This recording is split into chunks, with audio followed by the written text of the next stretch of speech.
दोस्तों नमस्कार। मेरे YouTube चैनल कल्याण पथ में आप सब लोगों का बहुत बहुत स्वागत है, अभिनंदन है। दोस्तों आज मैं एक बहुत छोटी सी कहानी आप सब लोगों को समझ लेके आया हूँ, जिसका शीर्षक है भाव और दृढ़ विश्वास। संत रामदास जी जब प्रार्थना करते थे तो कभी उनके होठ नहीं हिलते थे।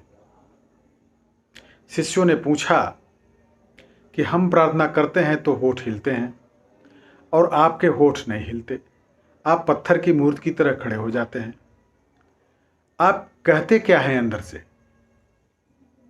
क्योंकि अगर आप अंदर से भी कुछ कहेंगे तो होठों पर थोड़ा कंपन तो आ ही जाएगा, चेहरे पर बोलने का भाव आ ही जाता है, लेकिन वह भाव भी नहीं आता। संत रामदास जी ने कहा कि मैं एक बार राजधानी से गुजरा और राजमहल के सामने द्वार पर मैंने सम्राट को खड़े देखा और एक भिखारी को भी खड़े देखा। वह भिखारी बस खड़ा था, फटे चीथड़े और उसके शरीर पर जीर्ण शीर्ण कपड़े, जर्जर देह, जैसे बहुत दिनों से भोजन न मिला हो। शरीर सूख कर कांटा हो गया था, बस आंखें ही दियों की तरह, दीपक की तरह टिमटिमा रही थी, जगमगा रही थी। बाकी जीवन जैसे सब तरफ से विलीन हो गया हो। वह कैसे खड़ा था यह भी आश्चर्य था। लगता था अब गिरा तब गिरा। सम्राट उससे बोला कि बोलो क्या चाहते हो?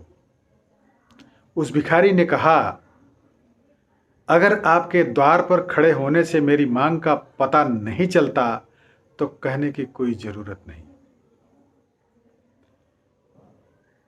क्या कहना है? और मैं द्वार पर खड़ा हूं, मुझे देख लो। मेरा होना ही मेरी प्रार्थना है, मेरा होना ही मेरी याचना है। संत रामदास जी ने कहा, उसी दिन से मैंने प्रार्थना बंद कर दी। मैं परमात्मा के द्वार पर खड़ा हूं, वह देख लेंगे कि मुझे क्या चाहिए, मैं क्या कहूं। अगर मेरी स्थिति कुछ नहीं कह सकती तो मेरे शब्द क्या कह सकेंगे? अगर वह मेरी स्थिति नहीं समझ सकते तो मेरे शब्दों को क्या समझेंगे? अतः भाव व दृढ़ विश्वास ही सच्ची परमात्मा की याद के लक्षण हैं। यहाँ कुछ मांगना शेष नहीं रहता, आपका प्रार्थना में होना ही पर्याप्त है। तो दोस्तों, कहानी कैसी लगी कमेंट्स में अवश्य लिखिएगा और अपने यारों मित्रों दोस्तों को यह कहानी शेयर करके हमें कृतार्थ कीजिए। बहुत बहुत धन्यवाद।